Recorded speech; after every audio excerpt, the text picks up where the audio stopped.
সাবেক স্পিকার শিরিন শারমিন চৌধুরী ও স্বামী সন্তানের ব্যাংকের তথ্য তোলব। জাতীয় সংসদের সাবেক স্পিকার শিরিন শারমিন চৌধুরী তার স্বামী সন্তানসহ ৫ জনের ব্যাংক হিসাবের তথ্য চেয়েছে কেন্দ্রীয় ব্যাংকের আর্থিক গোয়েন্দা সংস্থা।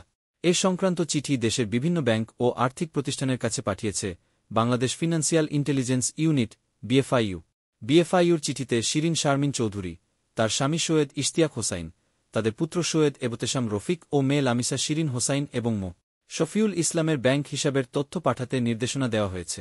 চিঠিতে এই ৫ জনের পিতা মাতার নাম ও ক্ষেত্রবিশেষে স্বামী স্ত্রীর নাম, তাদের জাতীয় পরিচয়পত্রের নম্বর এবং জন্মতারিখ উল্লেখ করা হয়েছে। মো.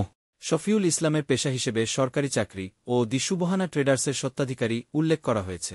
শিরিন শারমিন চৌধুরী রংপুরের একটি আসন থেকে সর্বশেষবার জাতীয় সংসদের সদস্য নির্বাচিত হয়েছিল। ২০০৮ সালের নির্বাচনে আওয়ামী লীগ ক্ষমতায় আসার পর স্পিকার নির্বাচিত হন আব্দুল হামিদ। তাকে রাষ্ট্রপতি নির্বাচিত করা হলে ২০১৩ সালের ৩ এপ্রিল স্পিকার নির্বাচিত হন শিরিন শারমিন। এরপর থেকে টানা তিনি এই দায়িত্বে ছিলেন। গত ৭ জানুয়ারির নির্বাচনে আওয়ামী লীগ জয়ী হয়ে সরকার গঠনের পর শিরিন শারমিন চৌধুরীকে আবার স্পিকার নির্বাচিত করা হয়। ছাত্রজনতার অভ্যুত্থানের মুখে গত ৫ আগস্ট শেখ হাসিনা প্রধানমন্ত্রীর পদ থেকে পদত্যাগ করে দেশ ছাড়ে। এরপর রাষ্ট্রপতি সংসদ ভেঙে দেন এবং ৮ আগস্ট অন্তর্বর্তী সরকার শপথ নেয়।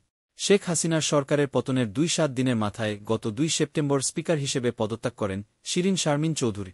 রাষ্ট্রপতি মো. শাহাবুদ্দিনের কাছে পদত্যাগপত্র জমা দেওয়ার পর তা গ্রহণ করা হয়। সে দিনই পদত্যাগপত্র কার্যকর করা হয় বলে সরকারি এক গেজেটে জানানো হয়েছে।